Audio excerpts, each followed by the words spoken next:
y vamos a tratar y vamos a organizar una clase que se las vamos a subir de la neumonía por COVID para que tengan como para saber del tema. Y bueno, y a partir de ahora, de este año, forma parte de nuestro programa, digamos, el tema de neumonía por COVID.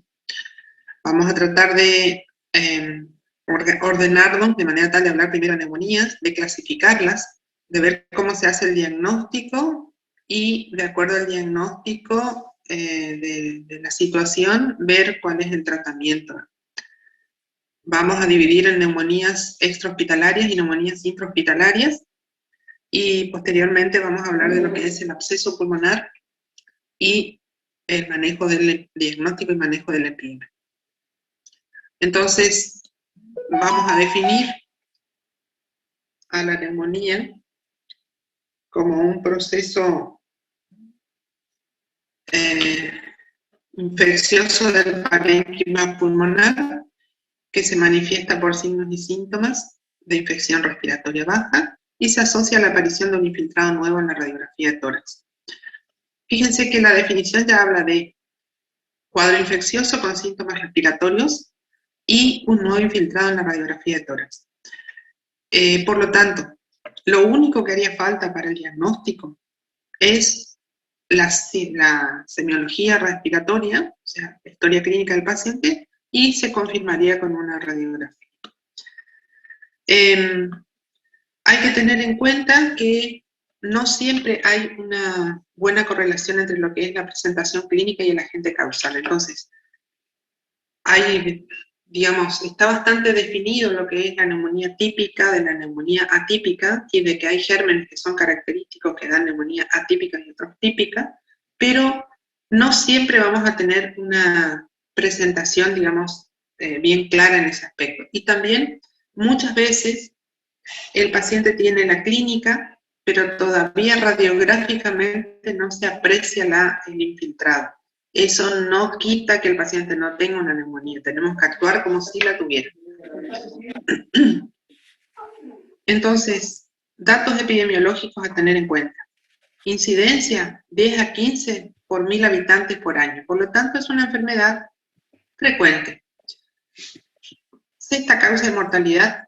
La mortalidad sobre todo se da más, fíjense, en pacientes ancianos, en pacientes internados y fundamentalmente se ve, o sea, internados en instituciones de internación de ancianos, ¿no?, pediátricos, y la mayoría de la muerte es en las UTIs.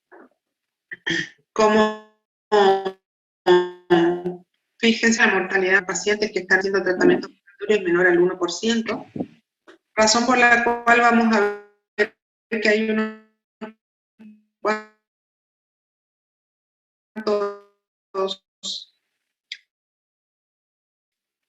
algunas cuantas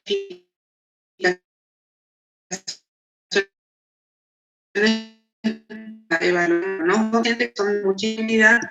Para el repaso que ustedes ya más o menos conocen, diferenciar la neumonía extrahospitalaria de la intrahospitalaria. No te escucho. Entonces,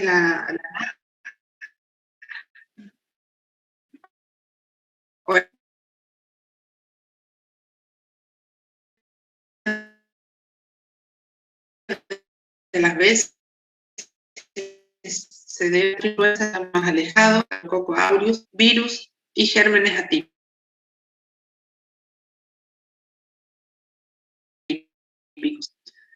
Su intrahospitalaria está descrita como neumonía adquirida en el hospital, neumonía intrahospitalaria, neumonía NN,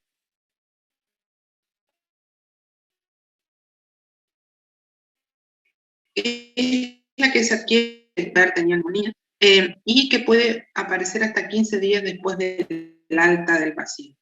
Aquí ya los gérmenes van a depender del lugar donde básicamente y cobran mucha importancia los gram negativos, dentro de ellos la pseudomonas aeruginosa,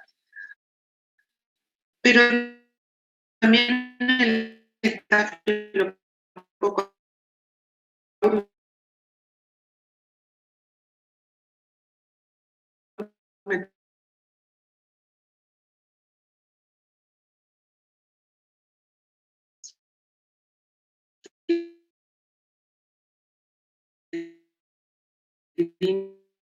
resistente, ¿no? Pero es para, digamos, dejar la idea de que algunos pacientes, por ejemplo, los que concurren al hospital para curarse heridas, los que concurren a centros de diálisis, los que han estado acompañando a alguna persona al hospital por diferentes razones, esos pacientes o esas personas tienen la probabilidad de tener infecciones más relacionadas con el medio hospitalario o el medio, digamos, de salud al que concurrieron, digamos. Entonces, por ahí tiene importancia neumonía social, cuidado de la salud, porque ahí entraríamos, por ejemplo, nosotros, el hospitalario, que normalmente anda por el hospital, y uno debería pensar que pudiera ser, en este caso, el germen relacionado con la flora hospitalaria. ¿Cómo se contagia una neumonía? Las formas serían la hematógena, la inhalatoria, y la colonización de la mucosa y el descenso por la vía aérea. La vía hematógena es, digamos, algo a tener en cuenta para, por ejemplo, las infecciones de piel, como las infecciones por SAMR que pueden ingresar por piel. La vía inhalatoria es la más común para la mayoría de los gérmenes, y la colonización de la mucosa y descenso por la vía aérea está dada sobre todo para aquellos gérmenes de la boca que estarían explicando las neumonías de tipo aspirativo. También aquí entrarían la explicación de por qué los pacientes con neumonía intrahospitalaria tienen los gérmenes que tienen, digamos. O sea, se dice que en las primeras 48 horas más o menos de un paciente internado en la UTI que no tenga higiene bucal adecuada, ya está colonizada la boca por gérmenes hospitalarios. Y el descenso de esos gérmenes por la vía aérea es lo que va a generar la neumonía. Está relacionado con algunos factores, digamos, que favorecen a la aparición de la neumonía.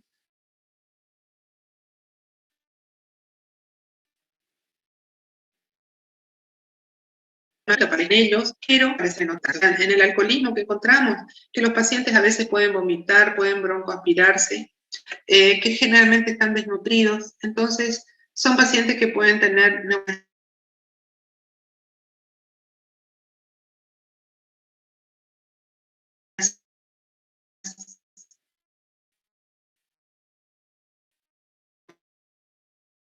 por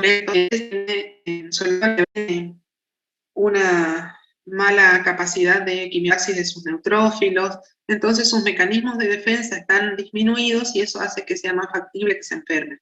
Sin duda, todo lo relacionado al tabaquismo, al EPOC, a la bronquitis crónica, ya de por sí, al tener una condición, digamos, de obstrucción crónica, de retención de moco, favorece la sobreinfección y la aparición de neumonías. Los residentes en geriátricos. Aquí los residentes geriátricos son personas mayores, generalmente tienen trastornos neurológicos, puede haber trastornos del glutorio, hay una flora particular ya en ese grupo de pacientes que favorece a las neumonías, digamos, que uno debe considerar en estos casos asociadas al cuidado de la salud. La higiene bucal. La higiene bucal es muy importante dado que nuestra boca está llena de gérmenes anaerobios, básicamente. Entonces, una mala higiene bucal, ya sea por falta de dientes, ya sea por falta de higiene cotidiana, favorece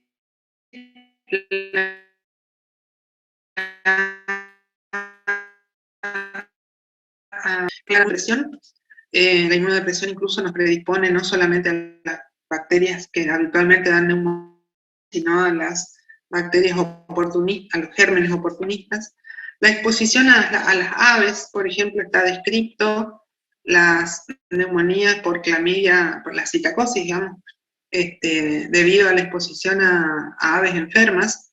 La exposición a roedores, y aquí hemos tenido epidemias en nuestro país, la neumonía por hantavirus, que han dado incluso tipo una epidemia en la zona sur de nuestro país hace unos años, la exposición a los animales de granja,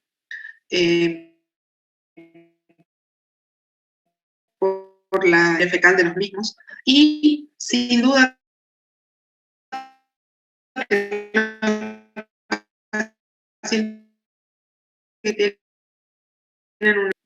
tienen sus condiciones más favorecedoras de que aparezca una neumonía.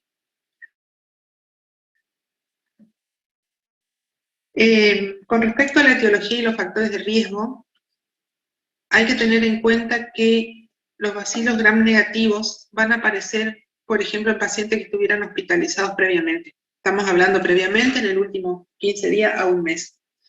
Que haya estado con tratamiento antibiótico previo, por diferentes razones. Que tengan otra cosa, además, en el pulmón. Y obviamente que se broncoaspiren.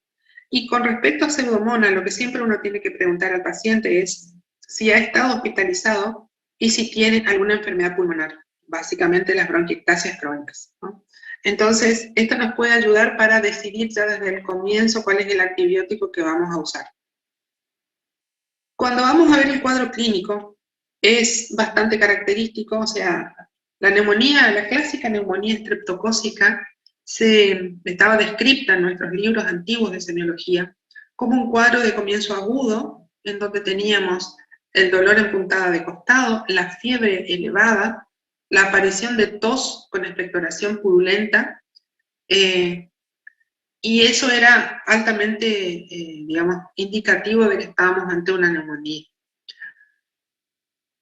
Íbamos a tener el síndrome de condensación, y en la época preantibiótica, la evolución de estos pacientes era a que se mantuvieran febril, con tos, dolor y todas las características, los primeros 4 a 5 días, hasta que de golpe la fiebre bajaba en lisis, o sea, bajaba, el paciente hacía una sudoración profusa y comenzaba a recuperarse. ¿Cuándo se recuperaba? Si no, se fallecía por la neumonía.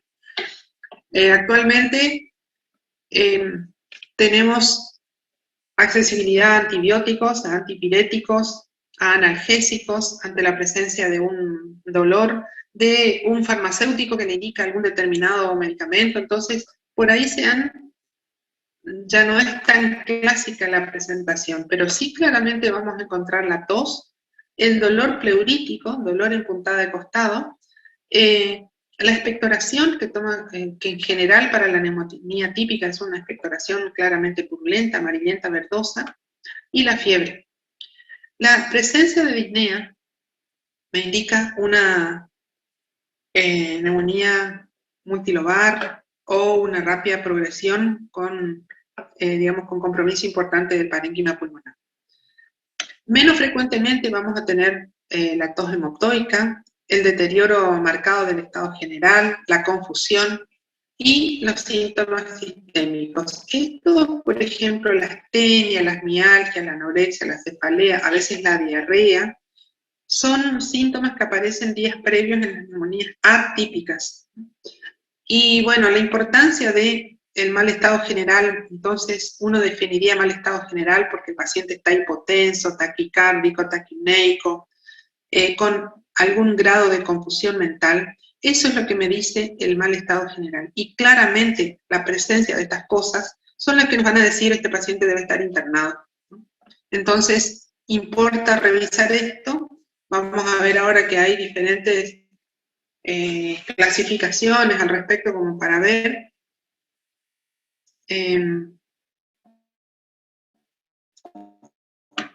Al examen físico, entonces, podemos encontrar taquicardia en un porcentaje, taquipnea, fiebre y el clásico síndrome de condensación, con todos estos hallazgos que ustedes lo conocen muy bien, ¿no? La disminución de la movilidad del hemitórax afectado, la disminución de la expansión de las bases, sobre todo del hemitórax afectado, el aumento de las vibraciones vocales, la matidez, la disminución del murmullo vesicular, que se reemplaza por los rales crepitantes, junto con la pectoriloquia y la pectoriloquiáfona. Esto es lo clásico del síndrome de condensación.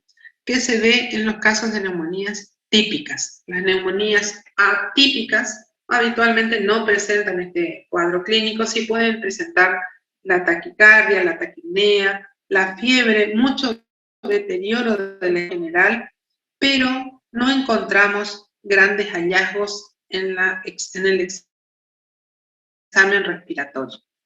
Es una disociación clínico-radiológica.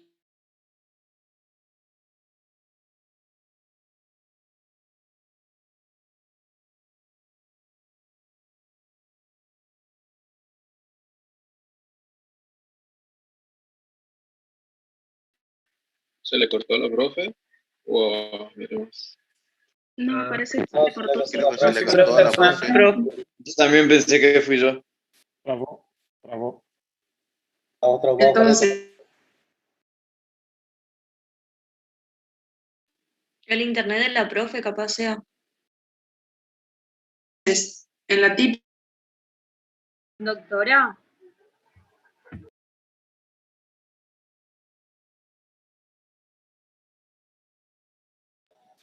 Parece que salió, ¿eh? Salió, sí. Sí. Escríbanle en el chat que le anda mal el internet. Ahí entró de nuevo.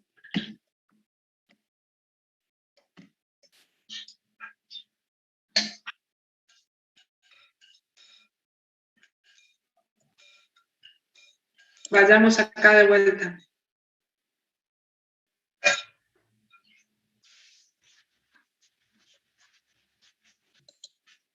¿Me escuchan ahí? Sí, doctora. Sí, ahora Sí, sí. profe. ¿Ven bien? Sí, doctora. Bueno, díganme por dónde me quedé. Que no me di Se cuenta, la ve a no me quedé usted, sin pero no sé si internet. está compartiendo el power. Eso no se ve. Usted está hablando A ver. sobre el examen físico A ver, a ver. y cómo es la disociación radiográfica clínica. A ver, comparto pantalla.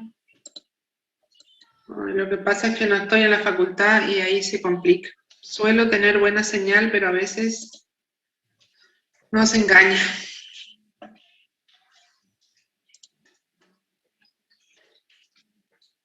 Bueno, no sé si andábamos por acá. En examen físico. Estábamos hablando de... ¿Eh? Examen físico. Bueno, aquí.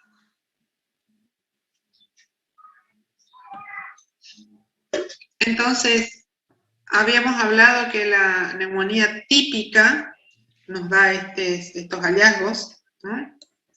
El claro síndrome de condensación, el comienzo agudo del cuadro clínico, fiebre, taquipnea, dolor pleurítico, taquicardia que podemos ver, con todos los hallazgos.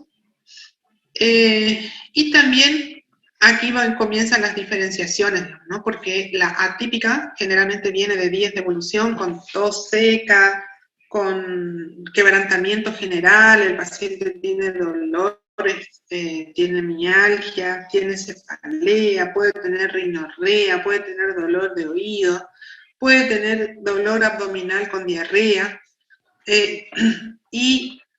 digamos, cuando hacemos un examen respiratorio, por ahí no encontramos grandes cosas, por ahí alguna sibilancia, algún ruidito, pero en general no tiene grandes hallazgos, y puede ser que encontremos una radiografía con infiltrados intersticiales, o muy escaso infiltrado también. Hablamos de que estas neumonías suelen tener una disociación clínica radiográfica, porque están muy abatidos clínicamente, con poca semiología respiratoria, pero encontramos los infiltrados en la radiografía. A diferencia de la típica, en donde el paciente tiene el cuadro clínico del síndrome de condensación, vamos a encontrar una radiografía con una consolidación lobar, segmentaria o hemitorácica, y puede haber derrame pleural, que vendría a ser el derrame paraneumónico.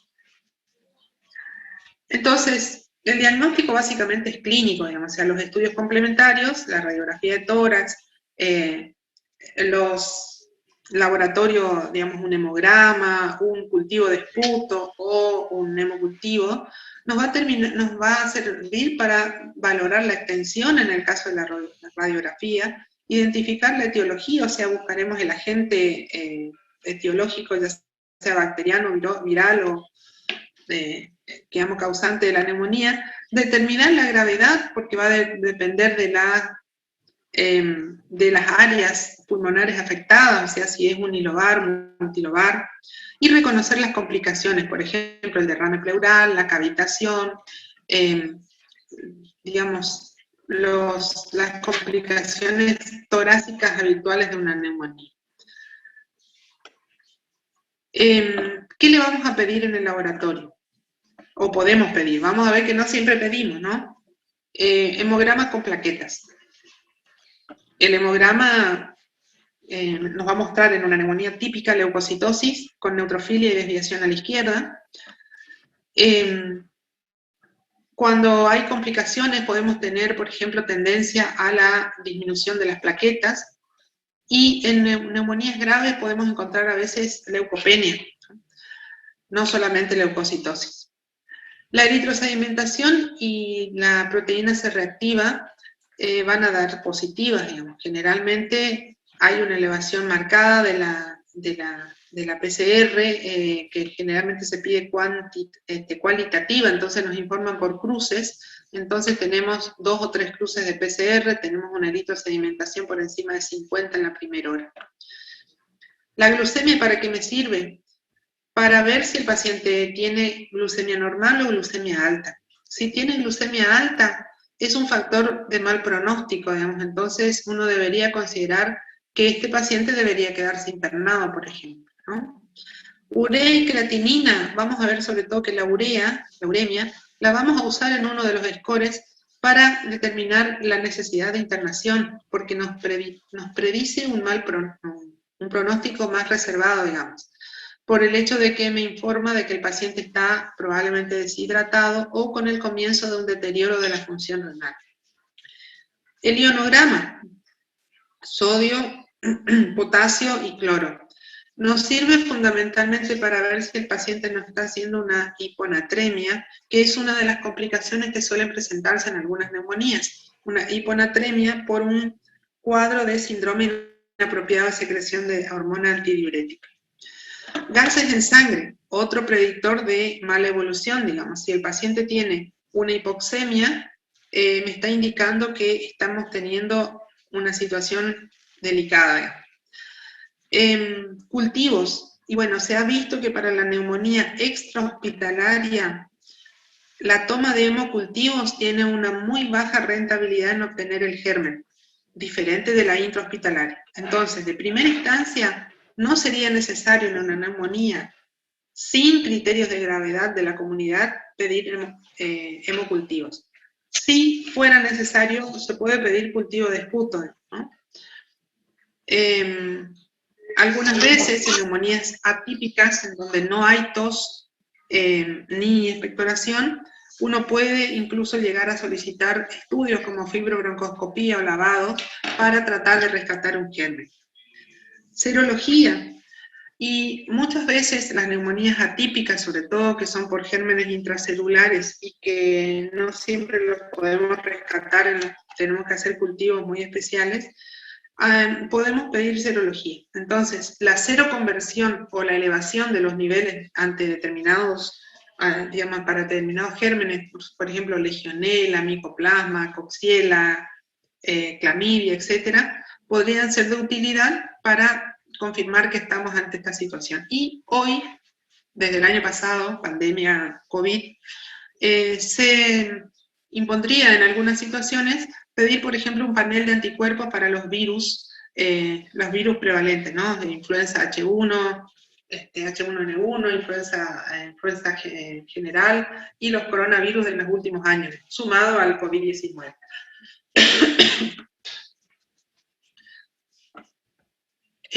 Con respecto a la radiografía de tórax, nos confirma el diagnóstico, nosotros ya hicimos el diagnóstico por semiología, nos dice la localización, extensión, número, o sea, presencia de complicaciones, si hay enfermedades asociadas, nos plantea posibles diagnósticos alternativos y nos da una idea de evolución. Entonces, localización, podemos decir si es lobar, si es segmentaria, si es hemitorácica, o sea, es de un pulmón entero. Localización, extensión. Complicaciones, derrame pleural, absceso, atelectasia, neumotórax. Enfermedades asociadas, bronquiectasias, EPOC, EPIC, diagnósticos alternativos, neumonías crónicas, tuberculosis, micosis, cáncer de pulmón, y evolución, porque nosotros a lo largo de los días de internación vamos a ir viendo cómo la radiografía puede evolucionar. Me importa sobre todo la mala evolución, porque una vez que detectamos un infiltrado radiográfico, o sea, una opacidad radiográfica compatible con neumonía, la posibilidad de que con buena evolución esta opacidad se atenúe o desaparezca es variable. Hay en pacientes en que en la semana desapareció la imagen y hay otros que pueden demorar hasta 8 semanas en que desaparezca la opacidad sin que eso signifique que la neumonía no está curada, digamos. Y en la mala evolución nos sirve porque nosotros podemos pedir seriadamente radiografías cada 2 o 3 días y ahí podemos ver si es que el paciente va empeorando radiográficamente. Aquí ven ustedes una neumonía típica y una neumonía atípica.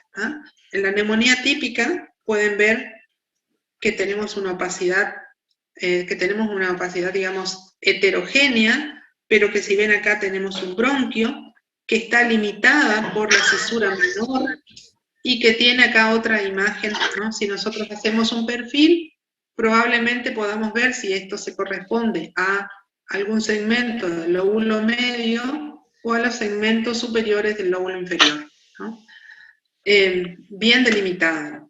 Aquí tenemos una neumonía típica en donde no tenemos diferenciación por cisuras ni por lóbulos, en donde tenemos un infiltrado a predominio intersticio nodulillar, como pueden ver acá, y en este caso es una neumonía por un micoplasma neumoniae. Aquí ven otras, aquí de vuelta una neumonía intersticial que compromete a predominio los campos inferiores de los 2 hemitórax, pero también ven que aquí tenemos líneas de Kerley, hay redistribución, o sea, hay también infiltrado hacia arriba, a diferencia de esta otra, en donde tenemos la consolidación o la opacidad ocupando este sector que correspondería a qué, si alguien por ahí me puede contestar. ¿Qué sería esto? ¿Qué lóbulo del pulmón derecho? ¿Lóbulos medios? ¿Cómo va a ser el lóbulo medio? Lóbulo superior. Este es el lóbulo superior, ¿no? Lóbulo superior. Acuérdense que el lóbulo medio es el que está acá. Triángulo en contacto con el mediastino y con el vértice tirando hacia la región axilar. Esto es cisura mayor, que comienza acá y da la vuelta y viene para acá, ¿no? Es el lóbulo superior. Aquí, si ustedes prestan atención, van a ver que acá hay un broncograma aéreo, acá ven la distribución del bronquio, que es lo que nos permite decir que esto es una neumonía. Aquí no lo vemos. Aquí ven una neumonía bilateral, pero con cavitación. Fíjense, acá hay una cavidad, ven las paredes de la cavidad. Aquí ven otra, en donde se ve las paredes de la cavidad con infiltrado, con una opacidad algodonosa. Y si ven del otro lado, tenemos infiltrados más de tipo intersticio nodulillar. Esto es una tuberculosis cavitada. Y ven acá también la opacidad en el vértice del pulmón derecho. Aquí hay otra caverna. Aquí hay una, acá hay otra, acá hay otra. Tuberculosis cavitada. Esto, uno diría, bueno, pero la tuberculosis es más crónica. Algunas veces la tuberculosis puede presentarse en una forma aguda, o sea, el paciente consulta con síntomas de pocos días de evolución y podemos debemos sospechar que ante la mala evolución con un tratamiento estándar, debemos descartar la tuberculosis. En nuestra población hay que tenerla presente siempre porque es una enfermedad de prevalencia media, digamos.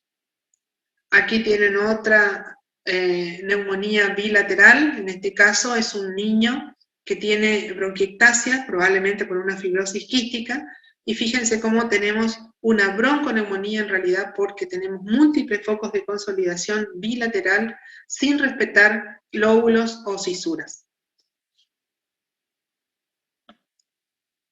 Entonces, eso era con respecto a la radiografía. Con respecto a la etiología, podemos utilizar el gram del esputo. Entonces, se toma una muestra, se hace un extendido, se hace un gram y ya podemos saber si tenemos bacterias gram positivas o gram negativas. Si son gram positivas, agrupadas en cadenas o en grupos más como si fueran ramillitos de uva. Y ya eso nos puede dar una diferenciación entre si fuera estreptocócica o neumocócica. Si fuera, o sea, es de mucha utilidad. Junto con el gram, habitualmente uno pide cultivos. Como les dije, el cultivo del esputo es útil en la neumonía del paciente, digamos, neumonía aguda de la comunidad, cuando lo debemos internar porque no tiene, digamos, porque está con algún criterio que requiere internación. Los hemocultivos en la neumonía extrahospitalaria tienen baja rentabilidad, así que de primera no se deberían hacer, salvo que sea una neumonía grave, que vaya a pasar el paciente a terapia, etc. Podemos utilizar en algunos casos, como les dije, en las neumonías atípicas, la posibilidad de hacer el VAL, el lavado bronquialveolar. Nosotros acá no tenemos VAL, así que hay que considerar este punto, el esputo inducido. Consiste en nebulizar al paciente con una solución salina hipertónica, básicamente una salmuera, y con eso, eso genera una irritación sobre el epitelio bronquial y favorece la producción de moco para que el paciente pueda tener que expectorar, digamos. Podemos pedir serología, como les dije, podemos pedir reacción de polimerasa en cadena, y si el paciente tiene un derrame paraneumónico, hacer la toracocentesis y hacer el examen del líquido pleural pidiéndole el bacteriológico, o sea, pidiéndole un gram y el cultivo del líquido. Entonces, vamos a tener categorías para el diagnóstico etiológico de la neumonía. Categoría A de diagnóstico definitivo es el aislamiento de un patógeno en una muestra estéril o, digamos, mayor a 10,3 en el CEPIRI. Que encontremos cualquier, digamos, cantidad de Legionella pneumófila o Mycobacterium tuberculosis en el esputo. Que detectemos el antígeno para Legionella pneumófila en orina. Y que tengamos, por ejemplo, seroconversión para las bacterias atípicas. Entonces, que tengamos IgM, sobre todo es lo que pedimos, y que haya aumento de títulos a partir del primero al segundo estudio. Entonces, la seroconversión me va a servir para la Chlamydia pneumoniae, para la Coxiella burnetii, para la Legionella mismo. Podemos pedir el aspirado nasotraqueal para buscar las influenza y el coronavirus. Podemos pedir reacción de polimerasa para micobacterias. Podemos pedir reacción de polimerasa para micoplasma y Chlamydia psittaci. Pero no son, digamos, estos son para hacer diagnóstico definitivo. No siempre tenemos disponible esto en todos los lugares. Categoría de diagnóstico probable. Aislamiento en cultivo de esputo del germen. Fíjense que aquí la diferencia entre la definitiva y la probable es que aquí es una muestra estéril, o sea, tomada con un broncoscopio. Esta es una muestra que se toma a través de la expectoración, entonces por ahí ya viene contaminada con gérmenes de boca. Serología positiva, aquí no especifica que sea seroconversión, ¿no? Que tengamos simplemente la serología positiva para los gérmenes atípicos. Mycoplasma pneumoniae, Chlamydia pneumoniae, Legionella pneumófila, Coxiella burnetii, Chlamydia psittaci, Francisella tularensis, Legionella, etc.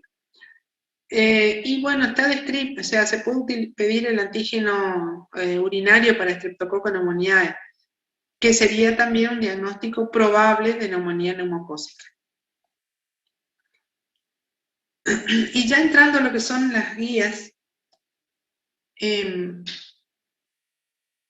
hay múltiples guías, pero bueno, las guías del Comité Intersociedades, que incluso es una guía internacional,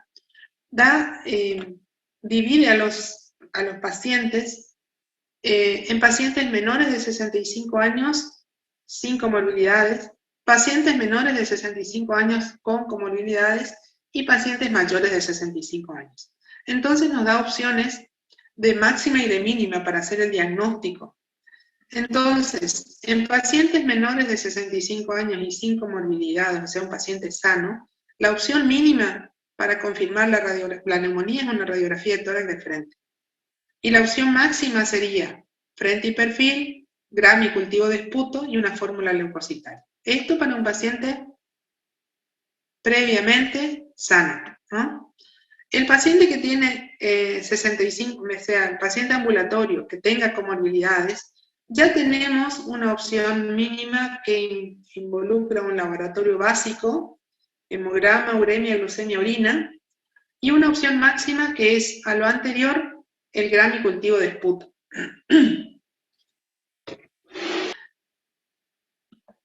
Ya en los que están internados, aquí vamos a ver neumonía moderada, no en la terapia intensiva, vamos a agregarle radiografía de frente y perfil, laboratorio, rutinario, más o los exámenes microbiológicos habituales, que podría ser, por ejemplo, un Gram y cultivo de esputo.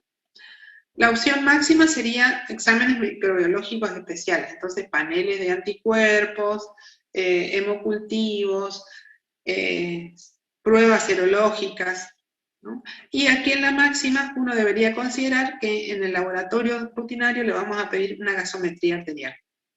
Esto es entonces pacientes menores de 65 años, ¿no?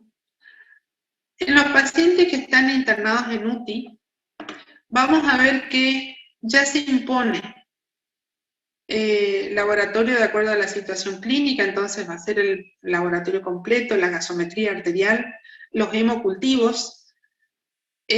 Aquí entra exámenes microbiológicos, incluyendo el HIV, y panel para virus respiratorios, y bueno, y los gases en sangre.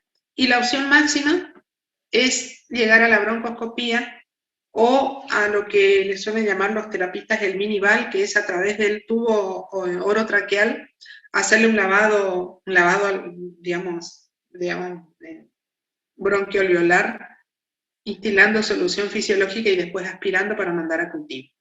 Entonces, de acuerdo a donde estemos, es cómo se va a ir, agravando la metodología de estudio de este paciente. Y aquí viene lo que les decía, digamos, hay diferentes scores o clasificaciones que permiten, digamos, decidir dónde lo vamos a tratar al paciente, cómo lo vamos a tratar, e incluso decidir los antibióticos. Entonces tenemos el PSI, que es un índice de severidad de neumonía, o también índice FINE, se dice FINE, el CURB 65, que fue elaborado por la Sociedad Torácica Británica.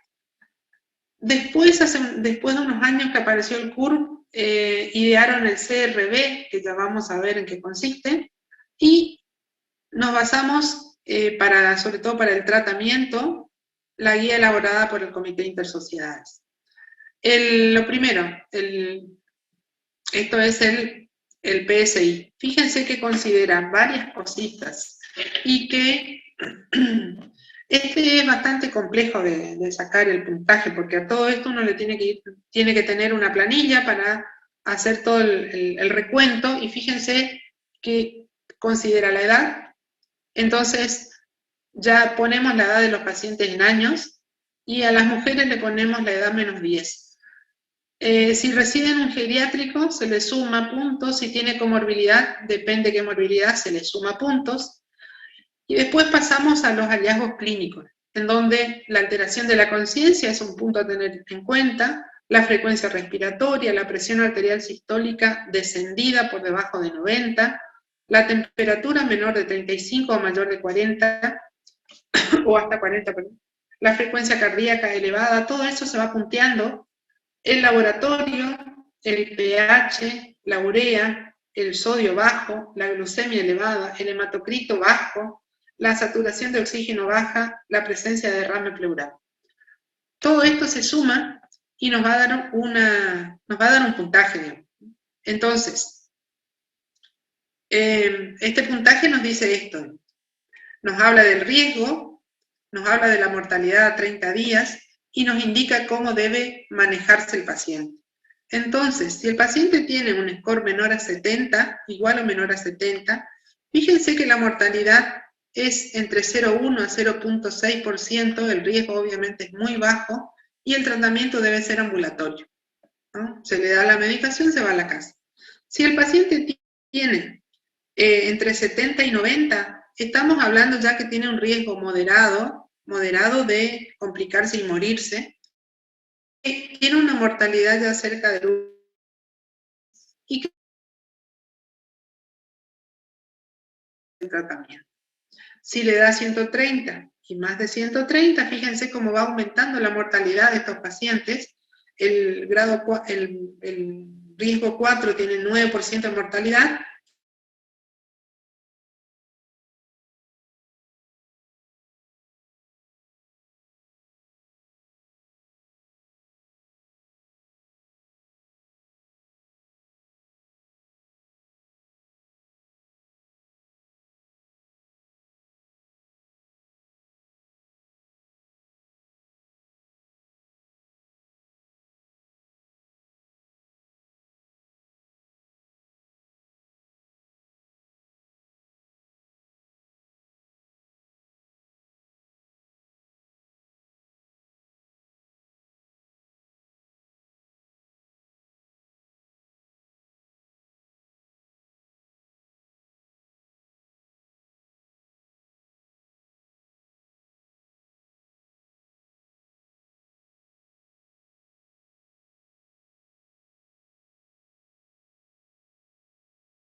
Aquí estoy de vuelta.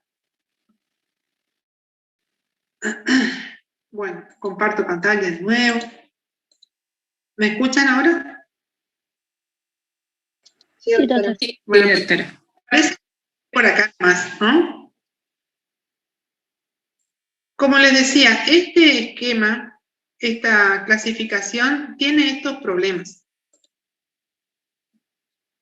No categoriza la PO2, fíjense que dice presión arterial menor de 60, pero no aclara nada más.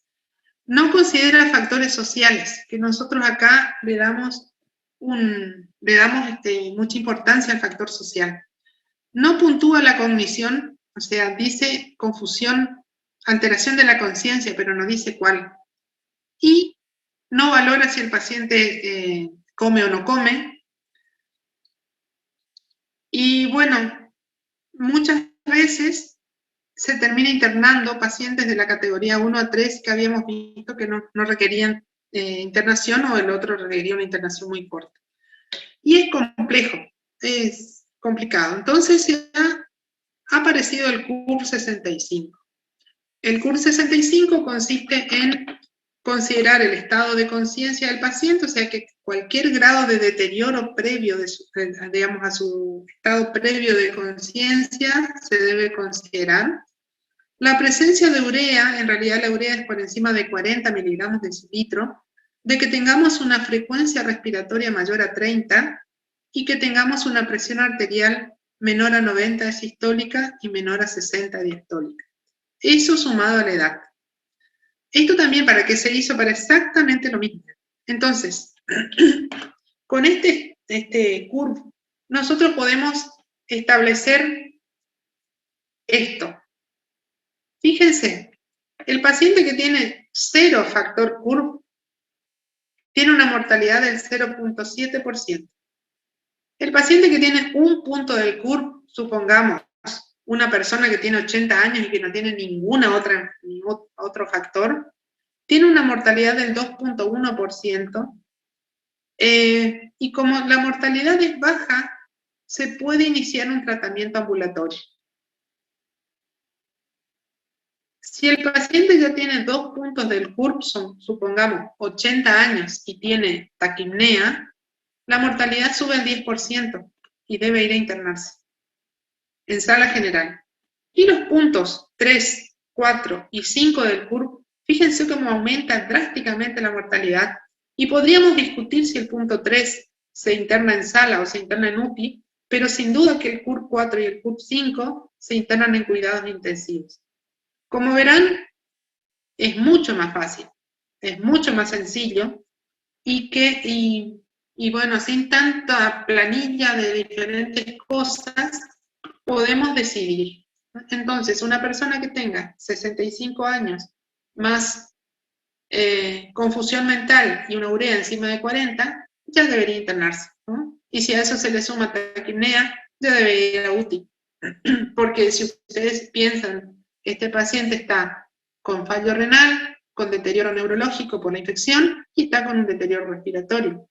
Puede evolucionar a una sepsis secundaria a la neumonía, ¿no? Entonces, esta es la ventaja del curve. Es mucho más sencillo, y lo único que nos pide de laboratorio, como ustedes ven, es una urea.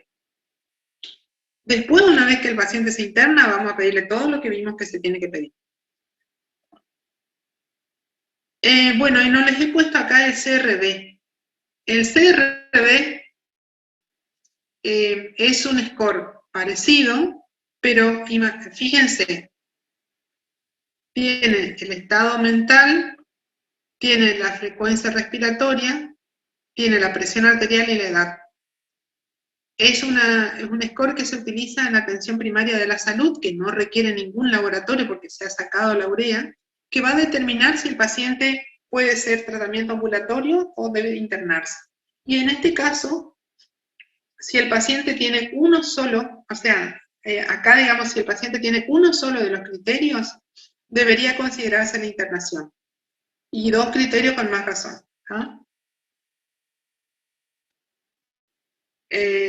Facilita para atención primaria, no tenemos laboratorio, el paciente tiene más de 65 años y está con confusión mental, debe ir al hospital, no tenemos otra, debe internarse, ¿no? Bueno, y el Comité Intersociedades, esta guía del Comité Intersociedades, ha también definido una serie de puntos como para decidir si el paciente se va a manejar en forma ambulatoria, si se va a internar en la sala de clínica médica, si se va a internar en UTI. Esta guía de Comité Intersociedades es la única que considera, fíjense ustedes, las razones sociales.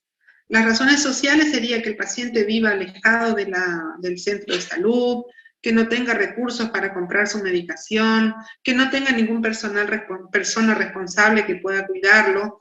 Entonces, esa, digamos, es la ventaja de esta guía, porque considera ese punto que en nuestro caso, digamos, sobre todo en nuestra sociedad, que tenemos mucha gente con escasos recursos, o que vive en lugares alejados, o en lugares rurales, es de utilidad. Y fíjense que acá contempla estas cosas que uno debe tener en cuenta para definir dónde se va a internar el paciente. Si tiene comorbilidades, y dentro de las comorbilidades pone una neoplasia conocida, la insuficiencia renal crónica, la insuficiencia cardíaca, la insuficiencia hepática, el ACV previo, que esté esplenectomizado, que haya tenido hospitalización en el último año, que esté desnutrido, que sea un alcohólico, que tenga enfermedad pulmonar ya de base, que sea diabético. Estos son comorbilidades. Que los hallazgos físicos que esté taquimneico, que esté hipotenso, que esté taquicárdico, que esté con temperatura de menos de 35 o hasta 40, que esté con trastorno del sensorio, y que haya evidencias extrapulmonares de infección. Por ejemplo, derrame paraneumónico. Hallazgos radiográficos. Compromiso de más de un lóbulo, cavitación, que rápidamente haya progresión, que tengamos un derrame pleural voluminoso. Y en los exámenes complementarios contempla glóbulos blancos menor a 3.000 o mayor a 40.000, recuento de neutrófilos menor a 1.000, porque me está hablando de neutropenia y alguna supresión que impida la defensa propia del individuo, que esté hipoxémico por debajo de 60 y que la PCO2 esté de más de 50 respirando aire ambiente, que tenga una urea de más de 50 o una creatinina de más de 2 miligramos decilitro, que esté anémico, que tenga acidosis metabólica o plaquetopenia como expresión de sepsis, y que el pH arterial esté por debajo de 7,35. Como ustedes verán, son un montón de cosas. Ya de vuelta se complica, ¿no? Tenemos que preguntar o ver alguna de estas comorbilidades, encontrar los hallazgos físicos, pero si ustedes se ponen a pensar, lógicamente una persona que ustedes lo ven febril o hipotérmico, que está deteriorado neurológicamente, o sea que está confuso, que no responde adecuadamente, que está taquimneico, taquicárdico e hipotenso, ¿cómo piensan ustedes que va a estar? Este paciente está grave, ¿no? Si están presentes estas cosas, no hace falta que nos recordemos de memoria, sino que simplemente acuérdense las variables que nosotros evaluamos para saber si un paciente está grave o no. Y son los signos vitales. Entonces, lógicamente, lo respiratorio va a ser la taquipnea, lógicamente lo cardiovascular es la presión debajo de 90 de sistólica y de 60 diastólica, el pulso de más de 120 por minuto, que esté hipotérmico o hipertérmico y que esté con trastorno del sensorio, ¿no? Se cuesta despertarlo, las respuestas son incoherentes, está desorientado y que tenga una evidencia extrapulmonar. Compromiso radiográfico, y también si tiene una neumonía multilobar, uno dirá, no piensa que debe ser una cuestión más seria. Si está cavitada, significa que son gérmenes más agresivos que han necrosado el parénquima pulmonar. Si el paciente viene con una progresión rápida en 2 días o 3 de las imágenes radiográficas, me indica también gravedad. Y el derrame pleural voluminoso claramente es una cuestión de que tenemos que actuar, hay que drenar, etc. Y del laboratorio los elementos son elementos que me indican que las cosas no están bien. Entonces, lo que ha elaborado este comité de intersociedades es que dependiendo de estas cuestiones que hemos visto, cuestiones modificadoras como son mayor edad, el alcoholismo, todas estas comorbilidades que hemos puesto, radiografía que hemos visto, que esté teniendo un mal control evolutivo, el examen físico alterado y el laboratorio alterado, con eso nosotros decidimos. Entonces, fíjense, presencia de 2 o más factores modificadores, ¿no? Estos modificadores serían la edad, la presencia de comorbilidades. Gravedad por examen físico. Aquí tenemos taquicardia, taquipnea, hipotensión. Gravedad por laboratorio. Ya dijimos, creatinina, urea, glóbulos blancos altos, bajos, gasometría arterial deteriorada. Gravedad por radiografía de tórax, multilobar, cavitación, derrame pleural voluminoso. Y razones sociales. No existen estas cosas, el paciente se maneja en forma ambulatoria. Si existen estas cosas, se va a internar. Y ahí vamos a ver qué es lo que pasa. Si el paciente tiene 2 puntos de estos, o sea, de estos que son del examen físico y del laboratorio, tensión arterial, respiratorio, urea, confusión mental, la PAFI y el compromiso radiográfico, si tienen 2 de estos puntos,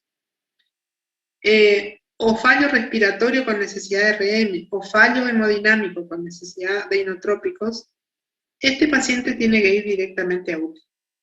Si el paciente no tiene estos elementos, o sea, no está chocado, no está taquipneico, la PAFI está más de 250, o sea, no está en insuficiencia respiratoria, no está estresado, no tiene compromiso multilobar y no está usando inotrópicos, el paciente se interna en sala. ¿Ah?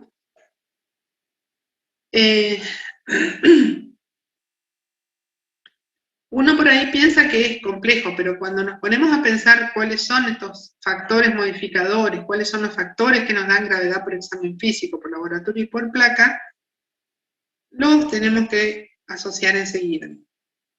Entonces, de esto sale, o sea, ya decidido dónde el paciente va a hacer su tratamiento, vamos a dividir a este tratamiento en 3 grupos. El grupo A, que es el de manejo ambulatorio, el grupo B, que es el que se va a internar. En los menores de 65 años sin comorbilidades, ¿por qué se utiliza un tratamiento ambulatorio? Porque tenemos gérmenes que son relativamente buenitos, ¿no? Entonces, el estreptococo, el micoplasma, la clamidia. ¿Cómo le vamos a dar el tratamiento? El tratamiento más fácil sería la amoxicilina solita, 1 gramo cada 8 horas, vía oral. En los alérgicos tenemos la opción de los macrólidos o de las tetraciclinas. Y obviamente, si nosotros pensamos que es más una neumonía atípica, tal vez me inclino para darle una roxistromicina, o sea, para darle un macrólido o una tetraciclina, que con eso yo sé que voy a estar cubriendo bien a estos gérmenes atípicos. En los pacientes que tienen comorbilidades o son mayores de 65 años, se agrega el Haemophilus influenza dentro de las bacterias posibles, el Staphylococcus aureus y los bacilos gram negativos. Razón por la cual vamos a ir cambiando nuestro esquema antibiótico. Entonces, estos ya deben internarse, ¿no? Y el tratamiento sugerido de inicial es el amoxicilina clavulánico, y en los pacientes, o el ampicilina sulbactam. Y si los pacientes son alérgicos, nos queda la opción de las fluoroquinolonas, que tienen buena penetración en el pulmón, como la levofloxacina, la gatifloxacina.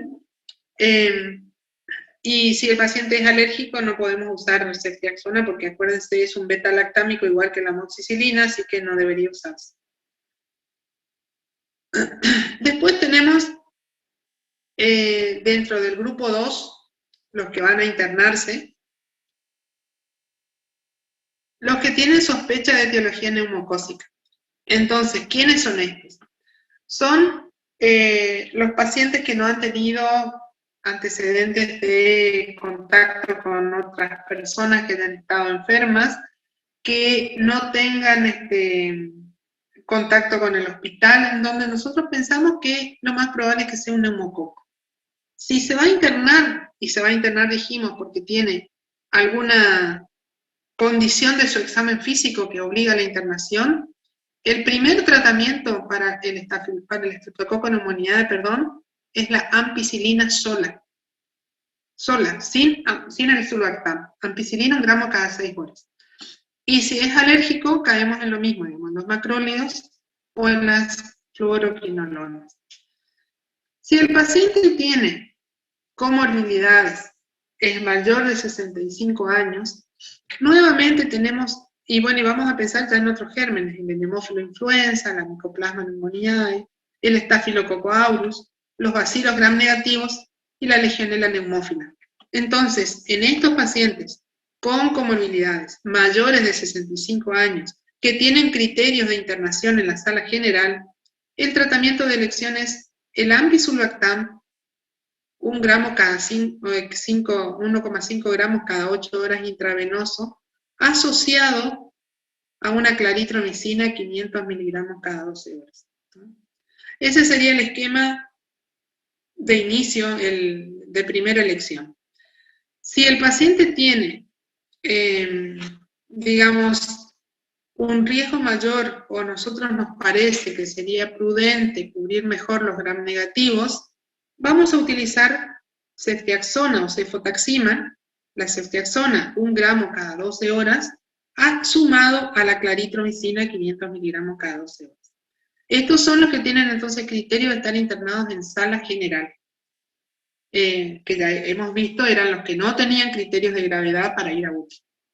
Y el tercer grupo es la NAC grave, la que tiene criterios de internación en UTI. Aquí uno tiene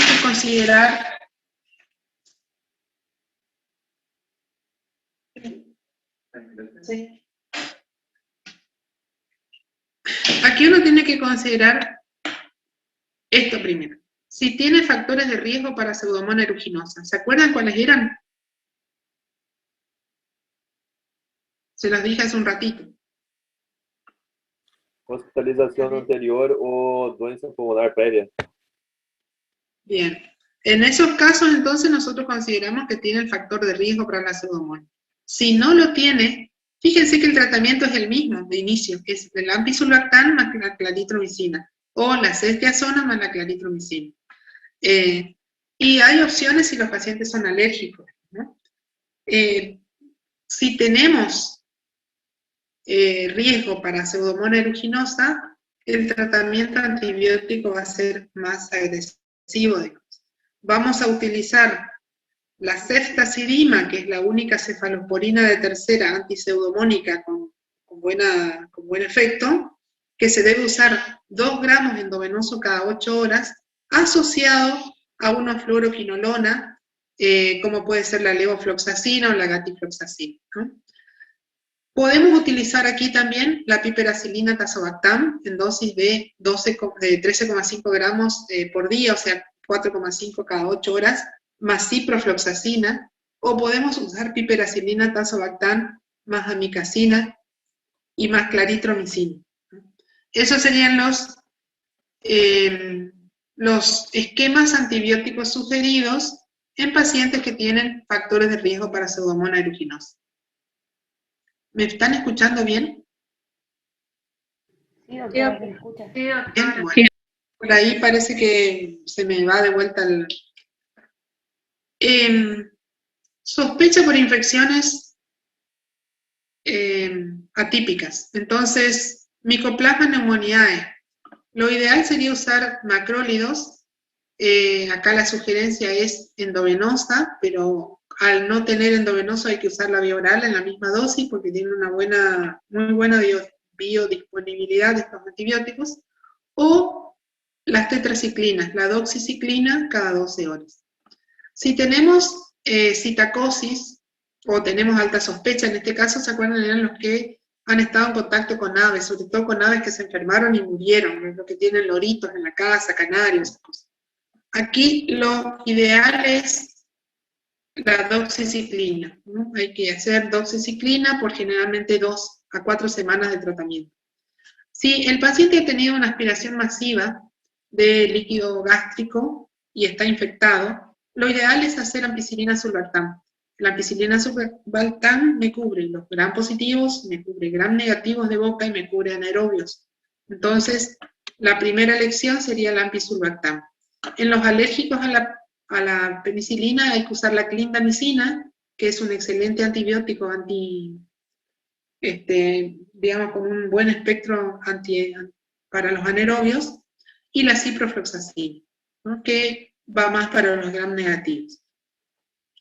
En el caso de fibrosis quística, estos pacientes suelen estar colonizadas sus bronquiectasias por la Pseudomonas aeruginosa.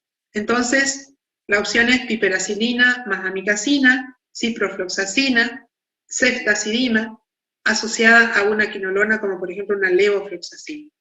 Y en los alérgicos a la penicilina, recuerden que la piperacilina es un derivado beta-lactámico, se debe usar nuevas fluoroquinolonas como la levofloxacina, la gatifloxacina, más el aminoglucósido. O podemos usar ciprofloxacina más clindamicina. Esto es en el caso de enfermedad fibrosis quística más bronquiectasis. Ahora, todo esto, como ustedes verán, es tratamiento empírico inicial. Si ustedes cultivaron al paciente y mañana viene un cultivo con un determinado germen, ya no va a venir el germen ni la sensibilidad antibiótica. Probablemente, si no es la misma, los antibióticos que pusimos no son los adecuados, haremos la conversión del esquema terapéutico. Después tendremos que ver cuál es la duración que le vamos a dar a nuestro tratamiento. Las neumonías ambulatorias, esas que le dimos tratamiento para que vaya a la casa, en general con 7 días de tratamiento antibiótico y obviamente un control en el transcurso de esa semana donde evaluemos que realmente está evolucionando bien, con ese tiempo es suficiente. Y de hecho, hace unos 2 años salieron algunos artículos en donde decía que la neumonía estreptocócica,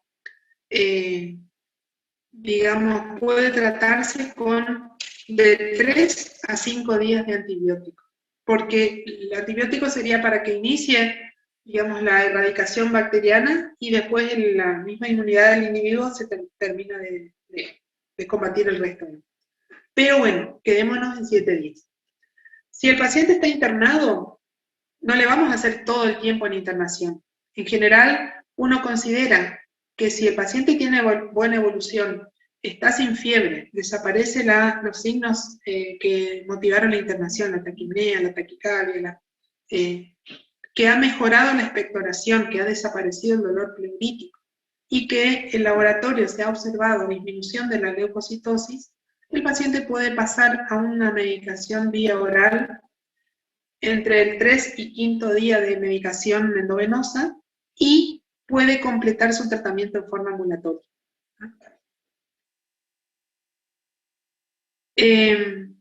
Vamos a ser más cautos en el paso a la vía oral en pacientes que tienen neumonías estafilocócicas, en el paciente que ya viene con un derrame pleural paraneumónico, en los pacientes que están infectados por gérmenes más resistentes como la pseudomonas o gérmenes no comunes como la legionela. Sin duda que importa mantenerlos adecuadamente hidratados, darle oxígeno si necesitan, alimentarlos. Acuérdense que el paciente puede tener trastornos del sensorio, entonces por ahí va a tener trastornos del glutorio, hay que ver cómo alimentarlo. Hay que mantener humidificadas las secreciones mediante nebulizaciones. Podemos utilizar mucolíticos. Los mucolíticos aconsejados son los que tienen N-acetilcisteína o carboximetilcisteína, y le vamos a dar fisioterapia, kinesioterapia para que ayude a expectorar las secreciones. Por todo. Estas son las medidas. ¿De vuelta? ¿Dónde me quedé? ¿Acá? ¿Me escuchan? No se cortó, profe. Se escucha bien, doctora. Perdón.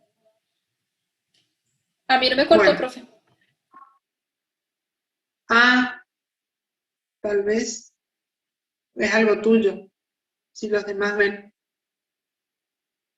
Bueno, sigamos con con esto terminamos lo que es neumonía internada, neumonía aguda de la comunidad. ¿Qué puede ocurrir con estas neumonías? Que el paciente no responda al tratamiento. Entonces, sigue el infiltrado, sigue la fiebre, sigue los síntomas. Entonces uno debería pensar, ¿será que el tratamiento es el correcto? ¿No será que estamos ante un patógeno no frecuente? ¿Será que es resistente a los antibióticos? Entonces, ¿qué corresponde hacer acá? ¿Qué dirían ustedes?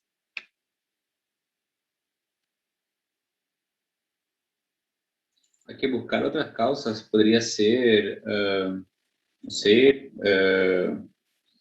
una micosis. También hay que indagar la adherencia del paciente al tratamiento, si cumplió el régimen de antibióticos, la cantidad de días necesarios, si también, como dijo el compañero, plantearse otros posibles patógenos o ver la posibilidad de que no se trate de otro agente, como puede ser, también como dijo Fogasa, un hongo. Bueno, Profe, ¿cómo entonces había fíjense, hecho la pregunta? ¿qué harían ustedes? O sea, el paciente han pasado 72 horas internado, en este caso, con el tratamiento correcto, por lo tanto lo recibe porque nosotros está internado, se le aplica correctamente, pero no persiste a las 72 horas con síntomas.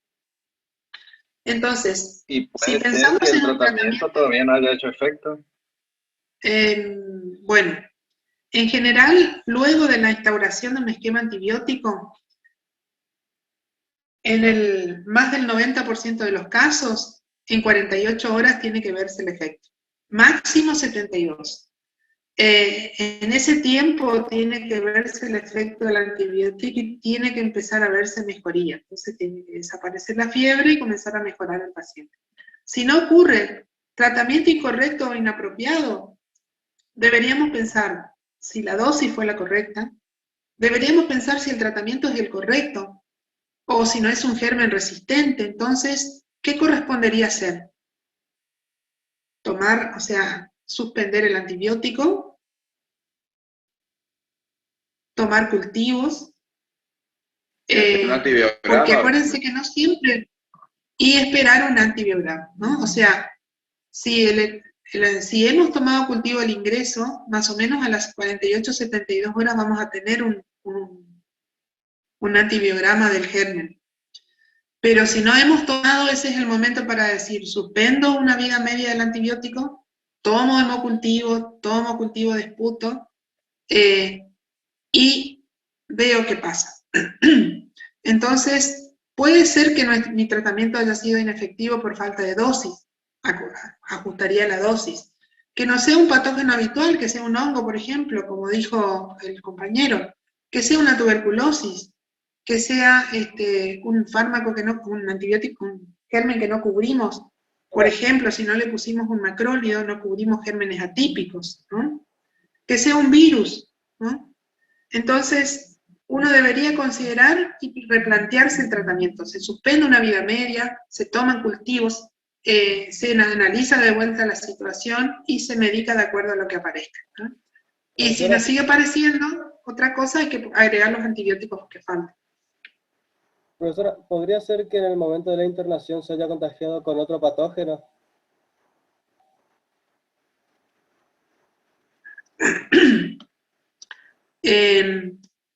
Puede ser. Lo que pasa es que para el diagnóstico de germen intrahospitalario, tiene que, digamos, por definición, tiene que no estar infectado al momento de ingreso al hospital. O sea que yo no voy a pensar de primera que es porque se contagió otro germen, sino porque no estoy haciendo bien el tratamiento. Doctora, ¿pero se podía volver a tomar el cultivo después de que empecé el tratamiento antibiótico? Por eso es que les digo, se debería suspender el antibiótico una vida media, o una dosis. Supónganse que está con ampisulactam, 1,5 gramos cada 8 horas.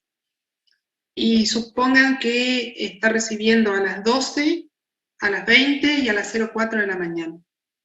Yo puedo suspender el antibiótico de la dosis de las 4 de la mañana, por ejemplo, o el de las 12 de la noche, y el de las 4 de la mañana, y a la mañana siguiente tomo los cultivos. Entonces yo no tengo antibióticos circulando y no tengo antibiótico que me esté inhibiendo el crecimiento de germen. Después que le tomo las muestras, vuelvo a colocarle el antibiótico. Esa sería la manera correcta, digamos, para evitar que nos den negativo los cultivos, ¿no? Entonces, eso serían las primeras horas. Uno debe replantearse las cosas y ver, actuar en consecuencia y, bueno, y cambiar el tratamiento si hace falta. Si la respuesta es tardía, o sea, estamos viendo pacientes que pasan muchos días, uno debe pensar que no sea otra cosa. Entonces, que no sea una enfermedad intersticial, que no sea una eosinofilia pulmonar, que debemos pensar que no es una neumonía, ¿ah? Pero bueno, eso seguramente vamos a ir dando cuenta, porque ¿cuándo vamos a ver esto? En pacientes que vienen con una NAC grave y luego de múltiples días de internación no tenemos la evolución que esperamos. pese a nuestros mejores esfuerzos para que esté bien. Sí hay que trabajar en la prevención. Profe, Entonces, ahí yo puedo agregar a un de los rayos X un ataque también, entonces para elucidar el cuadro. yo no les he dicho en ningún momento lo de las tomografías, porque en realidad con una radiografía de tórax yo puedo saber si es una neumonía típica, no siempre la atípica. O sea que no les he puesto tomografía, pero con mucha frecuencia solicitamos, porque a veces se ven mejor los infiltrados, o se ve mejor sobre todo el infiltrado intersticial de la neumonía típica. Así que sí, muchas veces solicitamos TAC. Y obviamente ante la duda, la tomografía ofrece mucha más discriminación que la radiografía. Así que sí, uno puede solicitar y actuar en consecuencia. Es más, si tenemos un paciente que no podemos acceder al esputo porque no tiene expectoración o porque no tenemos forma, y en la tomografía vemos que tiene una colección intrapulmonar, se puede acceder a la punción transtorácica, digamos, nos da información como para ver cómo podemos acceder al sitio de la infección. Así que sí, algunas veces se van a solicitar tomografías. Les decía de la prevención. Los pacientes deberían recibir algunas profilaxis, como las que tenemos disponibles son la antineumocócica, la antigripal, que tienen que darse de esta manera. Digamos. La antineumocócica está indicada en los mayores de 65 años, una vez cada 5, deben vacunarse una sola vez, ¿no? Actualmente debe hacerse la cepa, digamos, la Prevenar 13, que tiene 13 cepas del estreptococo, en un año, y al año siguiente la Neumo 23, que tiene 23 cepas de estreptococo, que genera inmunidad para 23 cepas. O sea que son la vacunación completa antineumocócica, son las 2 vacunas con un año de diferencia entre una y la otra. Entonces, mayores de 65 años inmunocompetentes, menores de 65 años con riesgo de enfermedad neumocócica, los pacientes que son esplenectomizados y los inmunocomprometidos. Esos son los que tienen indicación de vacuna antineumocócica. Y antigripal. ¿Me puedes repetir, por favor, la 23? No, ¿voy a escuchar bien? Por favor. Es la la Prevenar 13, que es la del primer año, que tiene, digamos, genera inmunidad ante 13 cepas del neumococo, y la Neumo 23, que se aplica al año, que tiene para 23 cepas del neumococo. Algunas son las mismas que de la Prevenar 3, pero bueno, la vacunación completa en este momento sería entonces Prevenar 13 en año 0 y Neumo 23 al año 1. ¿Ah? ¿Siempre a menores de 65, me dijo, o mayores de 65? Aquí les dije, menores de 65, los que tienen riesgo de enfermedad neumocócica. Entonces estamos hablando de los EPOC, los miocárdicos, los renales crónicos, los diabéticos, los asmáticos, esos son los que tienen indicación de vacunación antineumocócica antes de los 65 años. Aquí no están, pero los trasplantados, por ejemplo, ¿no? En este caso, los trasplantados entrarían en el grupo de los inmunocomprometidos, entonces se revacunan, lo mismo que los esplenectomizados tienen que revacunarse cada 5 años. Profe, ¿el personal de salud se encuadraría en menores de 65 con riesgo de enfermedad neumocócica? No, no estamos ahí. Profe, ¿por qué no se revacunan los menores de 65 años? Aparentemente esta vacuna ya genera una inmunidad duradera, o sea, una inmunidad que persiste a lo largo de los años. ¿Qué pasa en los asplénicos y en los inmunocomprometidos? Es que no tienen mecanismos, no tienen linfocitos B como para fabricar los anticuerpos y mantener la memoria, por eso se los debe revacunar. En la mayoría, o sea, todos es una vacunación, una sola. Tanto los inmunocompetentes mayores de 65 años como los menores de 65 años con riesgo. Esa es una sola vez. Los que se revacunan entonces son los esplenectomizados y los que están con tratamiento inmunosupresor o con alguna enfermedad que disminuya la inmunidad. Doctora, y en caso de ser vacunado y no tener, o sea, antes de los 65 y no tener ninguna enfermedad de riesgo ni estar tipo con personas que tienen neumonía, ¿le da alguna inmunidad esa vacuna? Sí, sí le da.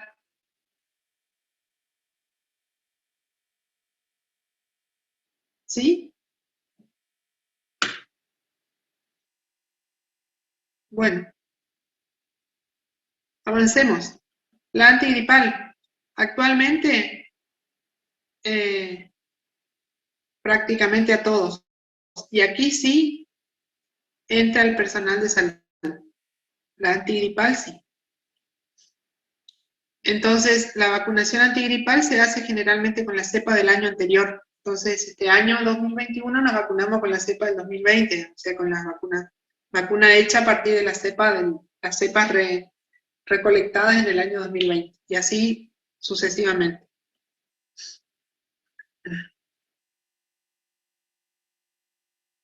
Bueno, vayamos a las neumonías, los diagnósticos diferenciales. Difícilmente tengamos, pero a veces ocurre. Infarto de pulmón, el paciente tiene fiebre, tiene tos.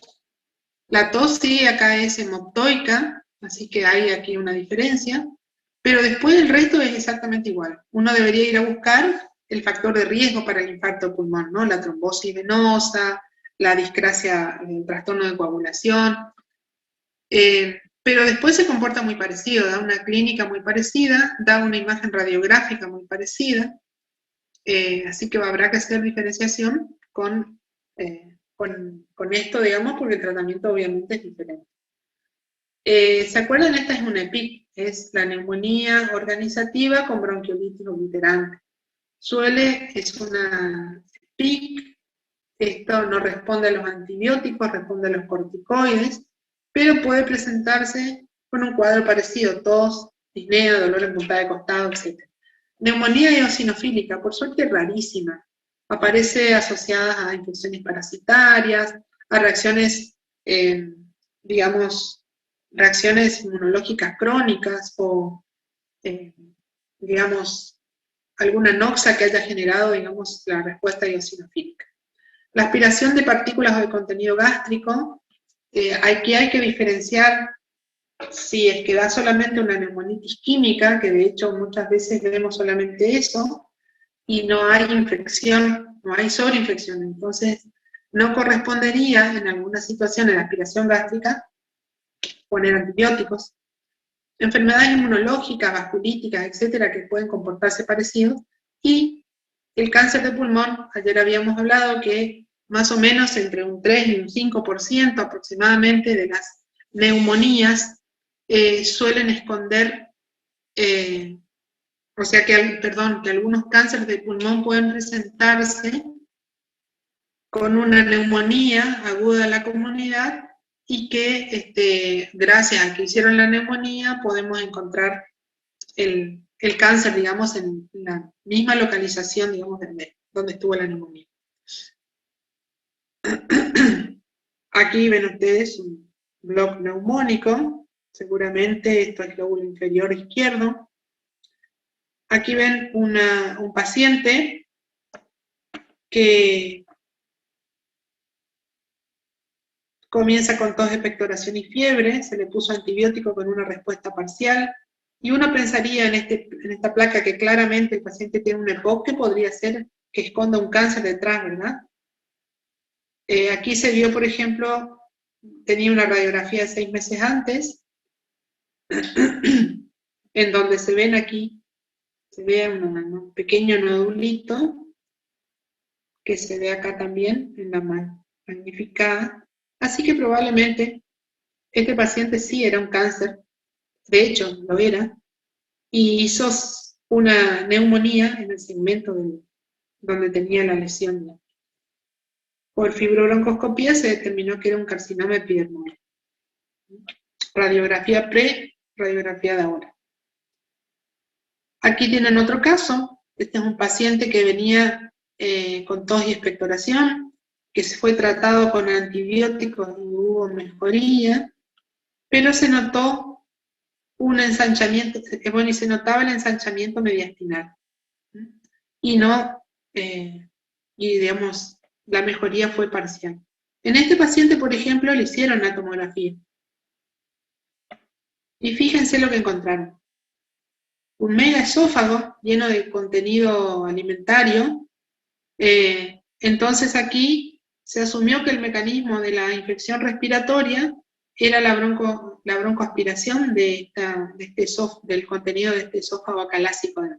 En este caso, la TAC fue muy importante para poder determinar el factor, digamos, que generaba las neumonías en este paciente. Aquí tienen otro, en donde ven esta tomografía con múltiples nódulos bilaterales, sin respetar el segmento o lóbulo pulmonar. Entonces uno en este paciente debería plantearse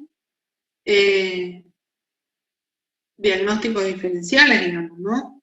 Plantearse infecciosas bacterianas, infecciosas micobacterianas, micóticas, plantearse una suelta de globos, ¿no? O sea, metástasis bilaterales a nivel del pulmón.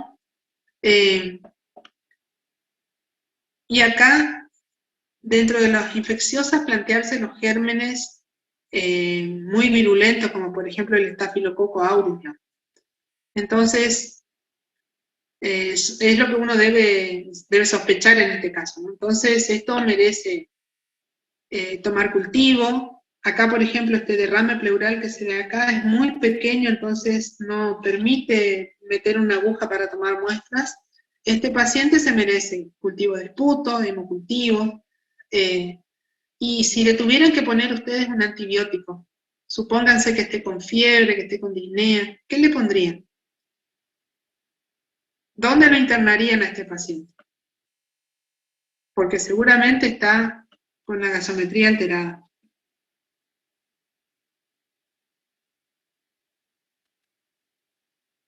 ¿En UTI? Bueno, tal vez en UTI, ¿no? Tenemos elementos de compromiso multilobar, entonces ese sería uno de los criterios para UTI. Me estaría faltando el estado hemodinámico, la frecuencia respiratoria y el estado mental, ¿no? Con esos elementos y un laboratorio en donde tuviéramos hipoxemia, leucocitosis o leucopenia, donde tuviéramos hiperglucemia, urea elevada, y con eso definiríamos, ¿no? Y si tuvieran que empezar un tratamiento empírico, ¿qué le pondrían? Ampicilina y tazobactam, con tazobactam.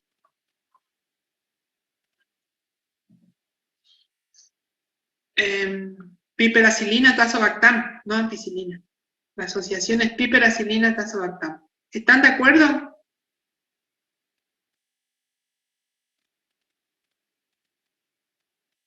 Aquí hay algo que no preguntamos, que fueron los antecedentes del paciente.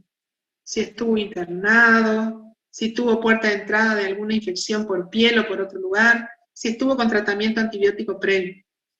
Entonces, si yo recibo a este paciente, tal vez hasta tenga que hacerle paneles de anticuerpos para virus, y debo considerar la neumonía a gérmenes no, digamos, gérmenes virulentos, como por ejemplo el estafilococo, la Klebsiella pneumoniae, la pseudomonas aeruginosa, y cubrir eso. O sea, la piperacilina tazobactam sería una alternativa, pero yo no descartaría cubrir un estafilococo resistente, por ejemplo. Y después, bueno, con los cultivos iremos y por los protocolos, acuérdense que dice piperacilina tazobactam más una fluoroquinolona o más una aminoglucosis. Esa sería la asociación inicial para este paciente. Bueno, y acá, fíjense, este tiene un derrame pleural, una opacidad heterogénea en el lado contralateral, en la base. Aquí tenemos una opacidad Aquí tenemos otra, o sea que es una neumonía multilobar con derrame pleural. Tiene edema en el cuello y tiene supuración en el cuero cabelludo. ¿Qué germen piensan ustedes que debe ser?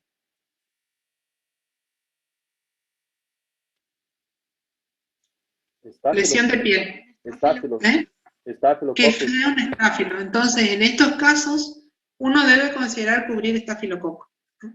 El estafilococo, acuérdense, es cefalosporina de primera generación de inicio, pero si sospechan que puede ser un estafilococo meticilino resistente, ya tienen que poner vancomicina o rifampicina. A este paciente le pusieron cefalexina y ciprofloxacina y limpió todo, o sea, anduvo bien. No era, no era un resistente.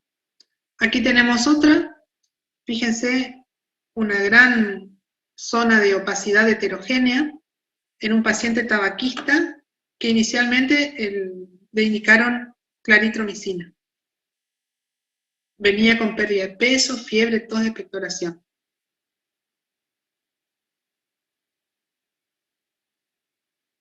¿Les parece que está bien? ¿Le harían algo más?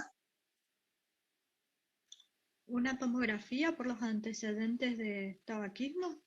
Porque podría ser un cáncer. Bueno, ¿qué opina el resto? Sí, profe. Bueno, A ver, hay que en pensar realidad, en- fíjense, con este cuadro clínico, no enloquecerse. Este paciente, primero que uno tiene que ver es si responde al tratamiento, ¿no? Si responde al tratamiento, va a mejorar la radiografía y vamos a ver una mejoría. Si no responde al tratamiento, ahí es donde yo me planteo que puede hacer otra cosa. Si yo pido la tomografía en un paciente que viene con todo esto, viene con fiebre, tos, digamos, y seguramente semiología a este nivel de instauración aguda, pienso que es una neumonía. Si le pido inmediatamente la tomografía, lo que yo voy a ver va a ser todo el parénquima consolidado y probablemente no vea el tumor. Entonces, está bien darle un tratamiento antibiótico, esperar la respuesta, a ver si mejora, y si mejora, ver lo que queda en una radiografía de control. En este caso, el paciente no anduvo bien, entonces le cambiaron el antibiótico, o sea, le pusieron un antibiótico que es más apropiado en un paciente con EPOC. Y fíjense cómo limpió el pulmón de vuelta.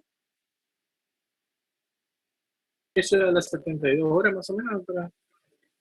Este paciente Este paciente estaba tratado con claritromicina, vino con mala evolución, entonces, o sea, persistió febril, con tos y demás, le cambiaron a levofloxacina, cubrimos mejor la moraxella catarralis, el hemófilo influenza, gérmenes que son más agresivos en un paciente POC, y con 500 miligramos cada 24 horas el paciente limpió la radiografía, se curó.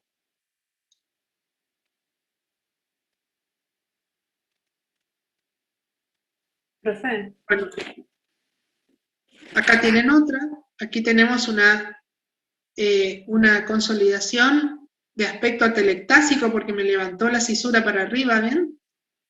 Entonces tiene dolor torácico de 3 meses de evolución, tos seca y fiebre. Este paciente que viene así, seguramente le voy a pedir una vaciloscopía, tiene tos seca, así que tal vez necesita un lavado bronquialveolar, o le induzca el esputo con solución hipertónica de cloruro de sodio. Pero sin embargo, le dieron el tratamiento antibiótico y mejoró. Entonces siempre es importante hacer el tratamiento y no desesperarse, porque fíjense cómo este mejoró.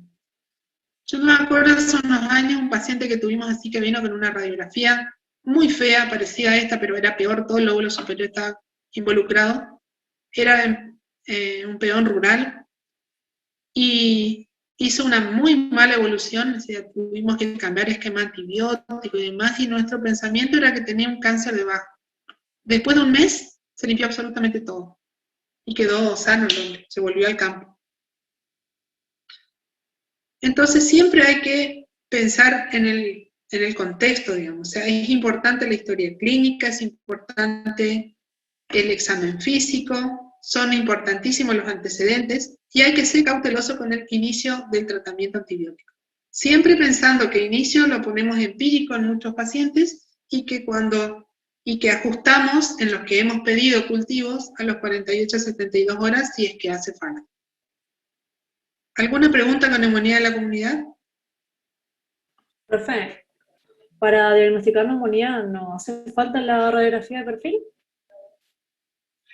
El diagnóstico de neumonía es clínico, ¿no? Lo que ahí hemos puesto es condiciones mínimas para el diagnóstico. Y en una radiografía de tórax de frente, uno puede ver en la neumonía típica la opacidad y el broncograma aéreo, que son las dos cosas que tenemos que mirar. O sea, al pedir el perfil, lo que nosotros podemos hacer es localizar mejor el segmento afectado. Pero por una cuestión de disponibilidad de recursos, de primera con una placa de frente, nosotros confirmamos que el paciente tiene la neumonía y nos habilita a empezar tratamiento. ¿Ah? Si necesitamos precisar mejor la ubicación por alguna cuestión particular, podemos pedir el perfil. Yo sé que en algunas oportunidades les he dicho que es importante pedir el par radiográfico, pero a los fines de atención primaria de la salud y utilización racional de recursos, por ahí uno puede utilizar solo el frente en esta cuestión. Doctora, una pregunta con los meticilinos resistentes, los estátilos. ¿La asociación de droga es o es solamente una de las drogas que dijo? Por ejemplo, vancomicina 1 gramo cada 12, más rifa, o solamente banco, por ejemplo, o rifa. En realidad con una sola es suficiente. La rifampicina tiene la ventaja de que podría ser útil para el pasaje a la vía oral, ¿no? Porque tiene, digamos, es útil para los pacientes cuando ya estamos en condiciones de hacer. De nuevo.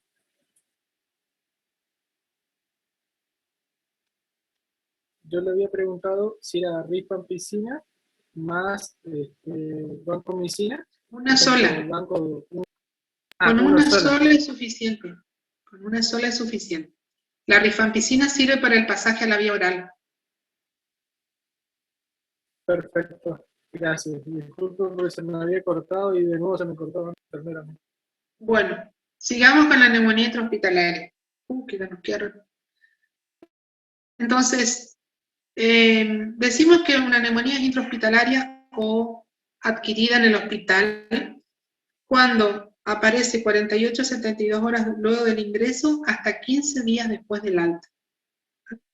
Ese es el concepto de neumonía intrahospitalaria. Después tenemos la neumonía, otro ítem que aparece, digamos, en estos pacientes, la neumonía asociada al respirador. Es aquella neumonía que aparece de 48 a 72 horas después de la intubación orotraqueal. Y aquí entra el concepto de lo que les decía hoy, neumonía asociada al cuidado de la salud. Entonces son los que estuvieron ingresados 2 o más días en los últimos 3 meses, los que concurren o viven en asilos o hospitales de enfermos crónicos, los que vienen al hospital para quimioterapia o curaciones de heridas, o los que concurren a centros de hemodiálisis. Tienen un perfil de bacterias más parecido a los intrahospitalarios que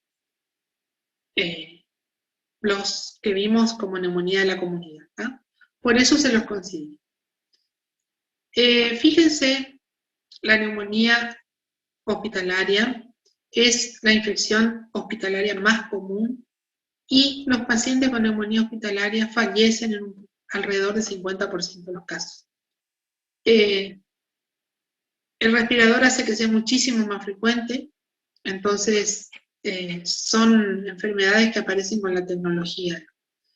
Hay factores de riesgo, o sea, no es que cualquiera va a ser una neumonía intrahospitalaria. Hay factores que tienen que ver con el paciente, entonces enfermedades previas, ¿no? EPOC, diabetes, insuficiencia renal, lesiones neurológicas o, digamos, deterioro neurológico previo, tabaco y alcohol, desnutrición, inmunosupresión, traumatismo cráneoencefálico, deterioro del sensorio durante la internación, colonización orofaringea y gástrica. Y esto es muy importante porque nosotros si alguna condición, muy frecuentemente se le pone medicación que inhiba la secreción gástrica. Entonces eleva el pH del estómago y es más fácil que se colonice el estómago por bacterias. ¿Ah? Y obviamente la orofaringe, solamente estando en el hospital, puede, digamos, aspirar e inhalar bacterias que anden dando vueltas. Extrínsecos del paciente. Tiene que ver con la aerosolización de las cosas, digamos. Por eso ustedes van a ver que en los hospitales nunca van a ver uno de los personales de limpieza que ande con escoba. Anda con escobillones y va deslizando digamos, el polvo o la basura que se juntan. Y si no directamente en los lugares de internación, nunca andan con con eso limpian los pasillos, pero en todos lados tiran agua y pasan trapo. No se intenta aerosolizar lo menos posible todo lo que exista en esa zona.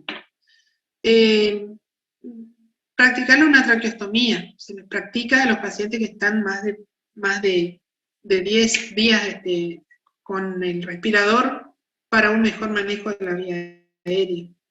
Pacientes que están con antibiótico-terapia prolongada por diferentes razones. Algunos tratamientos, por ejemplo, secundarios a algún tratamiento quirúrgico, algún tratamiento local. Las transfusiones, por la cual también pueden favorecer las infecciones, y el mal control de la infección a nivel hospitalario. Entonces, esas cosas hacen que la orofaringe de los pacientes se colonice rápidamente, y eso va aumentando, o sea, el 60-75% se coloniza en los primeros días, y va aumentando eso en la medida que va prolongándose el tiempo de internación. Los gérmenes son gérmenes, generalmente, si uno conociera la flora hospitalaria, tenemos que basarnos en la flora propia del hospital. En los hospitales que no tienen un estudio de su flora propia, hay que considerar siempre los gram negativos, donde la Escherichia coli, la Klebsiella, los Proteus, la Pseudomonas, etcétera, están presentes. Y dentro de los cocos gram positivos, tenemos que tener especial importancia con los estafilococos, sobre todo los meticilino resistentes. Menos comúnmente vamos a tener infecciones polimicrobianas, y los anaerobios pueden estar presentes. También podemos dividir a la neumonía hospitalaria en temprana, que tiene un mejor pronóstico, porque se diagnostica precozmente, porque el paciente no hace tantos días que está internado, y la tardía, que aparece después de los 5 días, y esta sí tiene una alta mortalidad y son patógenos más resistentes. ¿Por qué se produce? Porque hay un desequilibrio entre los mecanismos de defensa del huésped, entonces las bacterias avanzan y, digamos, avanzan a la orofaringe y descienden por la vía aérea. Entonces, ¿qué vamos a encontrar en una neumonía intrahospitalaria? Que el paciente tiene dificultad respiratoria, alteración gasométrica, que empeoran las secreciones respiratorias, que aparece hipertermia, malestar general, que en el laboratorio va a aparecer leucocitosis, que puede haber sangrado por la vía aérea y encontramos infiltrado en la radiografía de tórax. ¿Cómo se hace el diagnóstico? Podemos pedir un cultivo de esputo, donde le vamos a pedir tinción de Gram, podemos pedir un Ciel-Nielsen, podemos pedir Giemsa para buscar neumocistis girovesi, podemos pedirle hemocultivos. Se puede hacer una aspiración transtraqueal, eso puede hacerse a través de la intubación traqueal o a través de la punción transcricoidea, donde se se realiza la punción con un trocar en la membrana queicotiroidea, se llega al espacio traqueal, se aspira a ver si se pueden obtener secreción, y si no, se instila solución fisiológica y se aspira para obtener la secreción, y si no, por el tubo orotraqueal. Si no, se puede hacer una fibrobroncoscopía, se puede hacer una biopsia pulmonar a través de la piel o directamente a través de una cirugía. Estas últimas sobre todo es la que menos se utiliza, ¿verdad? Entonces, si tenemos cambios en los signos vitales, cambios en la oxigenación, cambios en las características de las secreciones respiratorias y crepitantes, es altamente sospechoso de que sea una neumonía intrahospitalaria. La radiografía puede no aportarnos muchos datos. Entonces, podemos decir que si el paciente tiene fiebre, alteración del estado mental, radiografía con cavitación y filtrado nuevo, leucocitosis o leucopenia, más cambio en el esputo, deterioro de la oximetría, empeoramiento de los síntomas y estertores, es una neumonía intrahospitalaria. Entonces, al tratamiento inicial siempre considerar que ustedes le van a tener que cubrir esos gérmenes que hablamos recién, lo cual se hace bastante bien con la cefalosporina de tercera generación. Entonces, usamos preferiblemente la ceftazidima porque nos cubre la pseudomonas, así como también la Klebsiella, la Escherichia coli, el Proteus y demás. Entonces, es una cefalosporina que nos permite cubrir todos esos gérmenes. Si detectamos un estafilococo o tiene probabilidad de tener un estafilococo meticilino resistente, por ejemplo, paciente que venía con heridas viejas en la piel, que ya tuvo múltiples tratamientos antibióticos, ya puedo agregar desde el comienzo antibióticos para cubrir el SAMR. En todo caso, la vancomicina es la de primera elección. A las 48 horas, cuando estén llegando los cultivos, veremos si con esos antibióticos está bien o hay que hacer cambio en la terapéutica. La neumonía nosocomial se debe prevenir y se previene con las medidas de bioseguridad hospitalaria. Entonces, el lavado frecuente de manos, la desinfección con alcohol, tratar de descomplejizar rápidamente al paciente, entonces sacarle sondas, sacarle vías, sacarle todo lo que esté invadiéndolo para que no esté colonizado. Tener cuidado, pues, hacer indicaciones precisas con respecto a la higiene bucal. Ser muy cuidadoso con la manipulación del respirador, o sea, no, digamos que la manipulación del respirador debe hacerse totalmente aséptica, o sea, el enfermero tiene que estar con guantes estériles, tiene que estar todas las cosas, cumplir normas de bioseguridad. Evitar que el paciente se escare, entonces ahí entran los geles de silicona, los conchones antiescaras, la higiene adecuada, hacernos al paciente la heparina profilaxis para evitar tromboembolismo, etc. Todo esto son medidas para prevenir la aparición de estas neumonías. Con respecto a dos gérmenes que hay que tener en cuenta siempre, la Klebsiella, el doctor Honorat tiene un casito clínico de su neumonía por Klebsiella muy interesante, con la expectoración encargada de grosellas, en donde es una neumonía que se adquiere por broncoaspiración, generalmente afecta a los lóbulos superiores, causa absceso y empiema, digamos. Y uno debe tener en cuenta la misma, porque es de difícil resolución. La por pseudomonas generalmente es multilobar, es causa de infección sistémica, no solamente de neumonía, y puede formar abscesos en diferentes lugares.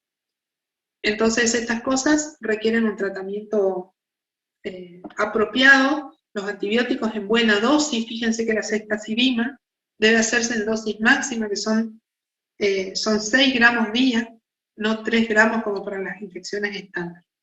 Y estas son las complicaciones que pueden aparecer en una neumonía, ¿no? Que evoluciona a la insuficiencia respiratoria, a una sepsis con shock séptico, que haga un empiema, que haga una insuficiencia cardíaca.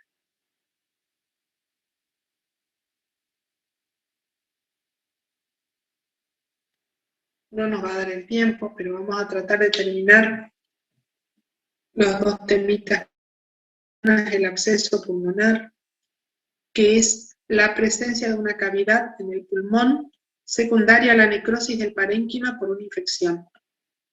O puede ocurrir que sea una infección o una sobreinfección en una caverna previa. Las cavernas previas quedan en el pulmón generalmente como secuelas de la tuberculosis. Entonces, considerando la definición, hay que ver cuáles son los gérmenes capaces de necrosar el parénquima. Y vamos a ver que estos gérmenes generalmente son gérmenes virulentos, generalmente son gram negativos, generalmente pueden ser gérmenes anaerobios que vengan de boca, y el estafilococo meticilino, ¿no? Son las que pueden con más frecuencia dar este tipo de cosas. Lo que nosotros habitualmente vemos son la neumonía aspirativa, la neumonía que ha evolucionado mal, el embolismo séptico por embolia séptica de una endocarditis derecha, por ejemplo, y los otros son menos frecuentes de ver. Y bueno, y la tuberculosis, en donde en realidad asientan sobre cavernas viejas que no están infectadas, una infección nueva. ¿Cómo manejamos un absceso de pulmón? Hay que buscar el germen, entonces puede ser el esputo, el absceso pulmonar. En algún momento el paciente pudo haber tenido hasta incluso una vómica y eliminó gran cantidad del pus. Pero si no, bueno, cepillo envainado, lavado bronquialveolar, etc. Digamos, una vez rescatado el germen, el paciente viene con un cuadro clínico de dolor pleurítico, dificultad respiratoria. Si hizo una vómica, vino con un estado, en el posvómica viene prácticamente asfixiado, o sea, con una severa dificultad respiratoria. Nosotros hacemos la radiografía y encontramos la imagen con nivel hidroaéreo, se toma la muestra y se empieza el tratamiento. El tratamiento debe ser aquí más prolongado, 4 semanas, es un término bueno para el tratamiento. Y junto con el tratamiento antibiótico, probablemente el paciente necesite un drenaje por punción transtorácica, por toracotomía, para, digamos, eliminar todo el pus acumulado, y en algunos casos hasta incluso la resección del segmento pulmonar donde está la cavidad. Son enfermedades que tienen una mortalidad importante, hasta el 10% puede fallecer por las complicaciones. Esquemas antibióticos apropiados: ceftriaxona más clindamicina. Aquí tenemos la ceftriaxona cubriendo predominantemente gram positivos y gram negativos, y la clindamicina cubriendo los anaerobios. Una muy buena asociación también es ceftriaxona más penicilina G-sódica. La penicilina G-sódica me cubre de una manera espectacular los gérmenes anaerobios. Y si no, nos quedan las fluoroquinolonas en el caso de los alérgicos a los beta-lactámicos, más clindamicina. Y también una alternativa sería el imipenem más penicilina. Sí. Profe, disculpe que le interrumpa. Nosotros, mi comisión, tenemos clase ahora a las 2 de la tarde. ¿Nos podemos desconectar? Pueden retirarse, sí. Bueno, gracias, hasta luego. Hasta luego.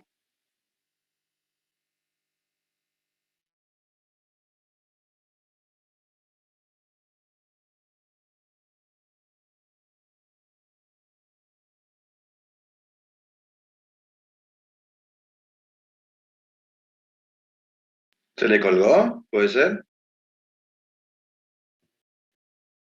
Parece que se colgó. Parece que sí. Sí, parece que sí.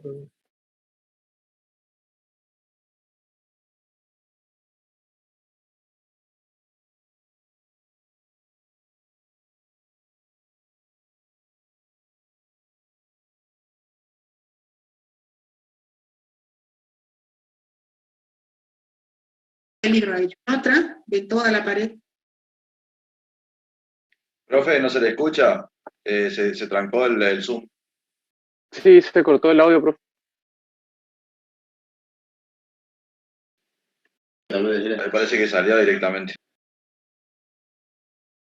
Salió, parece. De última, dejemos en el chat para que quede registrado.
¿Se le cortó a la profe o se terminó el tiempo de Zoom? Justo estaba pensando lo mismo. Si se termina el No, tiempo. pues si no se tenía que terminar, nosotros también.